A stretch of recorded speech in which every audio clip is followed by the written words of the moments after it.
Un secret pour réussir à passer de l'ancienne vie à la nouvelle vie. Bienvenue dans ce 40e jour du secret du oui pour son mariage.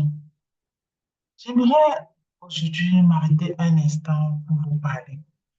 J'aimerais que nous puissions partager ensemble les secrets pour réussir à passer de l'ancienne vie à la nouvelle vie. Il faut comprendre que Dieu détermine et organise les itinéraires de nos saisons. C'est Dieu qui s'occupe de nos saisons. Et parfois, vous savez, vous pouvez traverser des difficultés et même des difficultés incertaines. Mais j'aimerais que vous soyez assurés que Dieu a défini les étapes qui jalonnent votre processus, le processus de transition et coopéreront toutes avec votre épanouissement. C'est comme ça. Le Dieu Tout-Puissant que nous servons, il est à la fois omniscient, il sait tout. Il est omnipotent et il peut tout. J'aimerais que vous compreniez cela définitivement aujourd'hui. Et il n'est pas contraint par la notion du temps. Dieu n'est pas contraint par la notion du temps. Ce sont les humains qui sont souvent contraints par la notion de temps. On est souvent inquiet, surtout lorsqu'on regarde autour de nous. On a l'impression que les personnes avancent. Cela peut parfois être source de frustration, de désagréments et de mauvais comportements. Or, on a tout faux. Il faut comprendre tout simplement que les gens qui avancent sont dans leur saison. Ils sont dans leur saison et à chacun sa saison. C'est comme ça en fait. Ils sont dans une saison peut-être de déploiement. Ils sont dans une saison peut-être leur printemps. Et ce que vous devez comprendre, c'est qu'ils ont eu certainement aussi leur saison hivernale. Ne tuez pas la loi de ces saisons-là. Et ce n'est pas parce que vous êtes dans une saison hivernale et vous voyez quelqu'un d'autre vivre sa saison printanière que vous allez croire que Dieu vous a abandonné ou que rien ne va aller pour vous. Il ne faut pas être dans la comparaison. Il faut se laisser à Dieu. Voilà. Et que ce soit pour des raisons positives ou moins réjouissantes, d'une saison à l'autre, il faut accepter le processus qui en découle. Il faut accepter le processus qui en découle.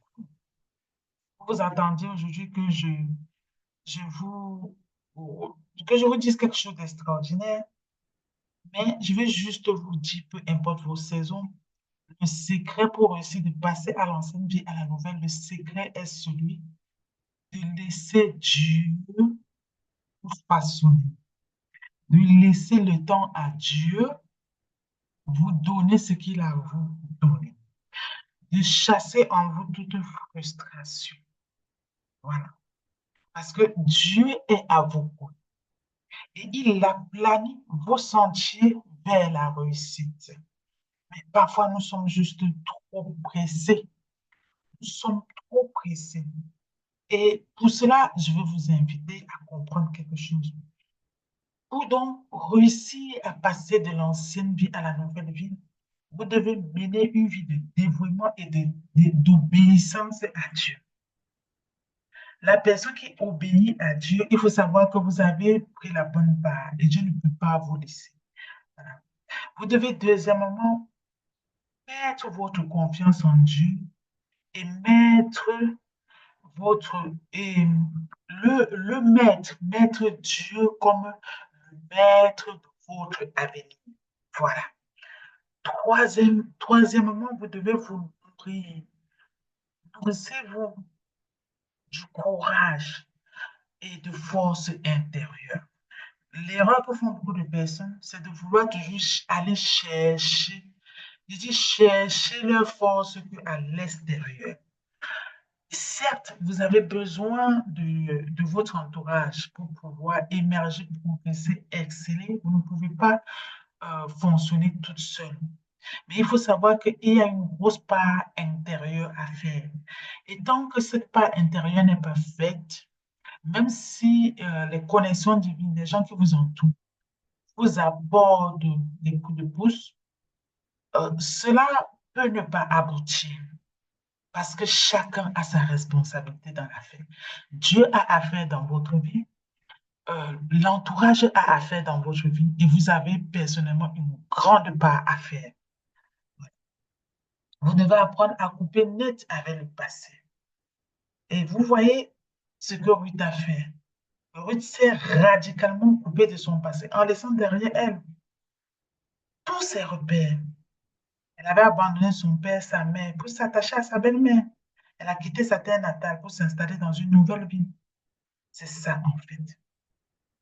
Et j'aimerais vous dire que votre transition ne sera peut-être pas aussi radicale que cette de Ruth, mais Dieu en décidera.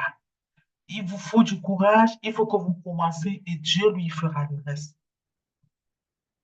Et quand Dieu il aura décidé, ou il vous fera assez confiance euh, et il connaîtra son appel en vous, il fera les restes. Vous êtes libre de faire votre déclaration et de passer à l'action. Voilà, de passer à l'action, c'est-à-dire embrasser votre appel, embrasser ce que Dieu vous ordonne de faire et délaisser ce qui est en vous depuis des années. Vous ne devez pas vous arrêter. Et si vous vous arrêtez à mi-chemin, c'est aussi le risque de, c'est-à-dire mourir spirituellement. Voilà. Et il ne faut pas mourir spirituellement. C'est pour ça que vous devez rester éveillé.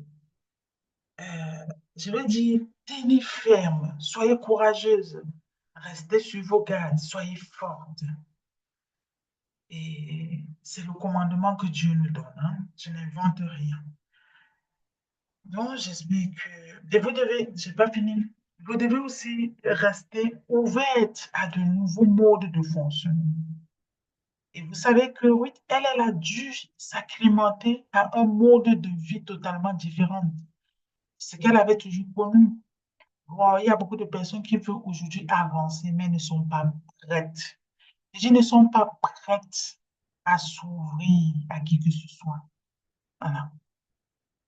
Or, pour être transformé, pour passer à la nouvelle vie, vous devez aussi accepter les nouveaux modes de fonctionnement.